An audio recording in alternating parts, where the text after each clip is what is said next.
nampak. Okay, baik. InsyaAllah pada petang ini saya akan membentangkan tajuk metodologi Ad-Darqutni dalam penilaian perawi, implikasi terhadap integriti data hadis di era digital. Okay, baik. Untuk yang pertama sekali berkaitan dengan latar belakang kajian.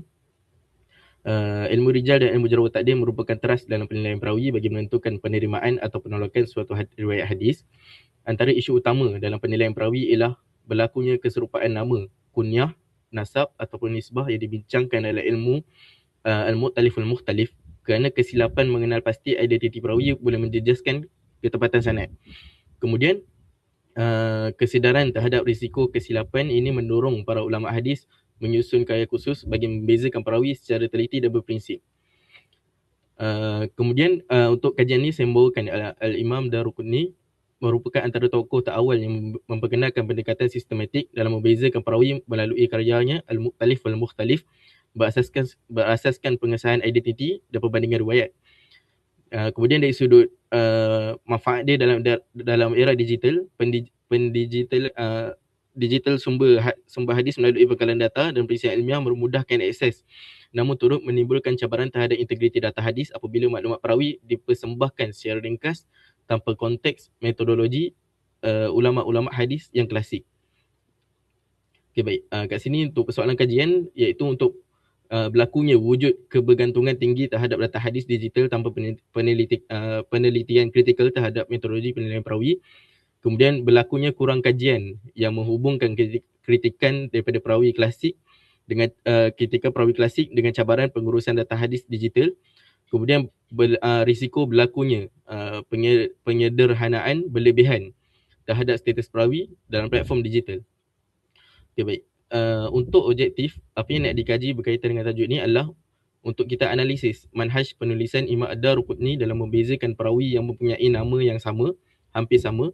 Kemudian menilai prinsip ketelitian, pengesahan dan etika ilmiah yang diterapkan dalam karya beliau Al-Mu'talif wal-Mukhtalif. Kemudian membandingkan pendekatan Ad-Darqutni dengan tokoh-tokoh lain seperti Imam Ibn Ma'kulah dan Imam Ibn Hajar Al-Asqalani. Kemudian menjelaskan implikasi manhaj tersebut terhadap pengukuhan integriti data hadis dalam era digital. Okay, baik.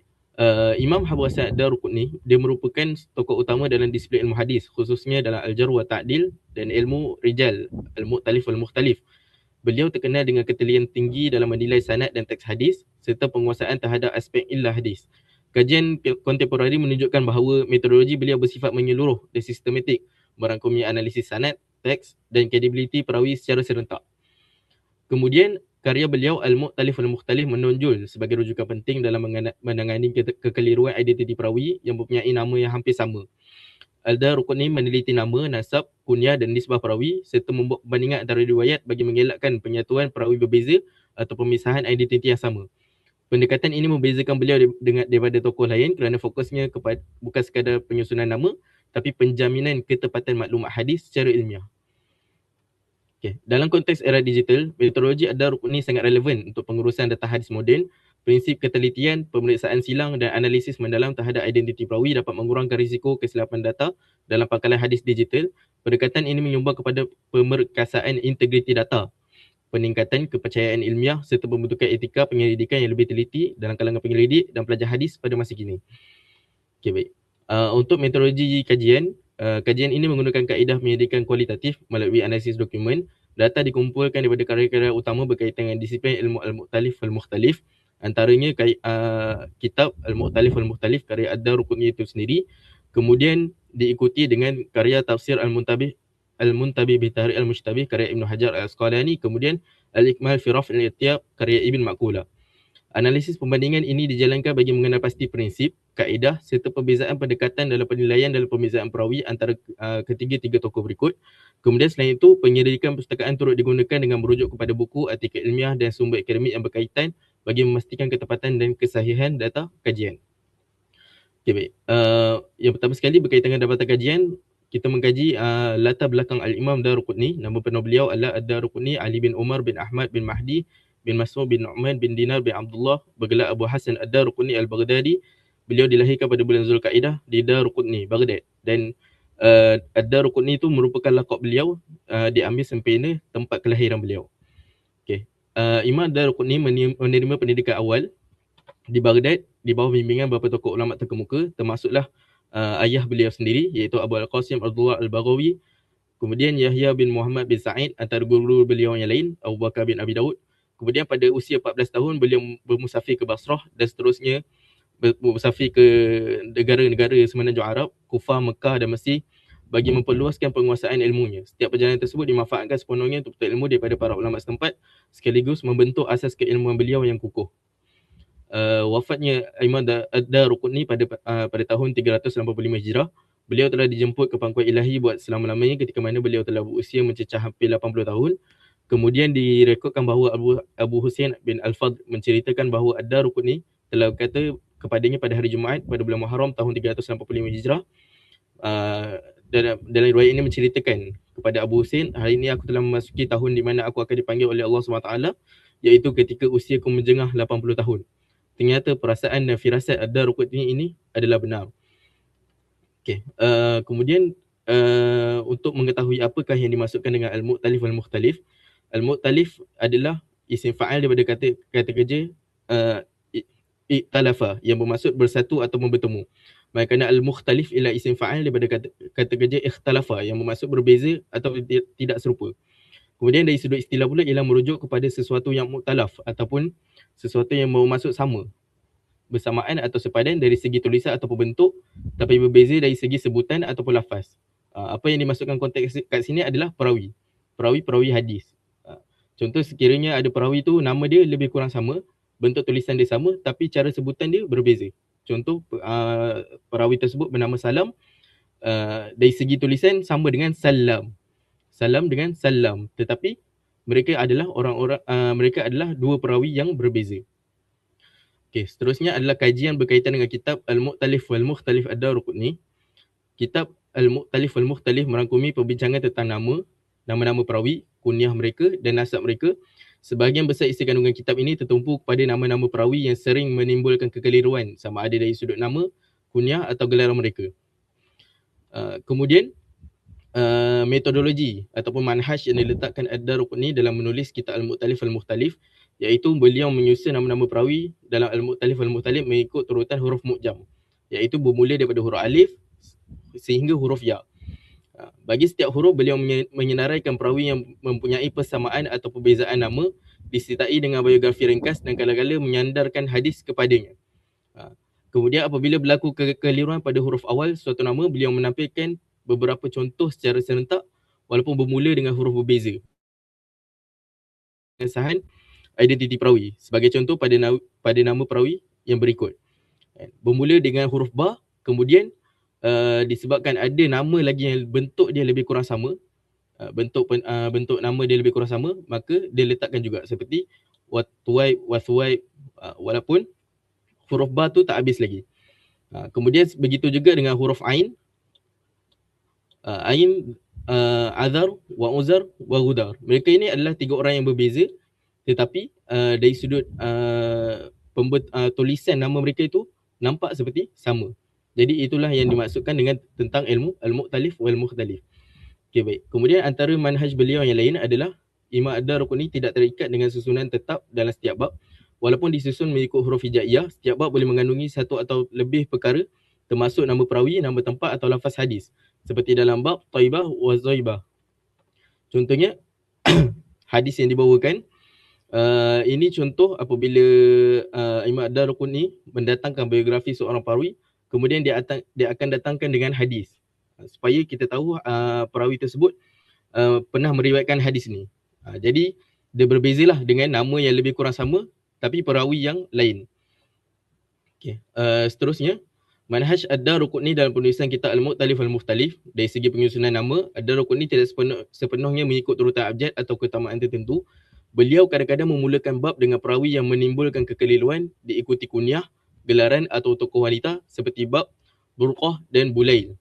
Kalau nak ikut susunan dia, huruf ba dengan huruf ra yang tak awal dalam susunan huruf hijaiyah. Tapi kadang-kadang Imam Ad-Darqutni dia meletakkan huruf terkemudian dulu. Huruf ba dengan Bulail ni, huruf ba dengan huruf lam.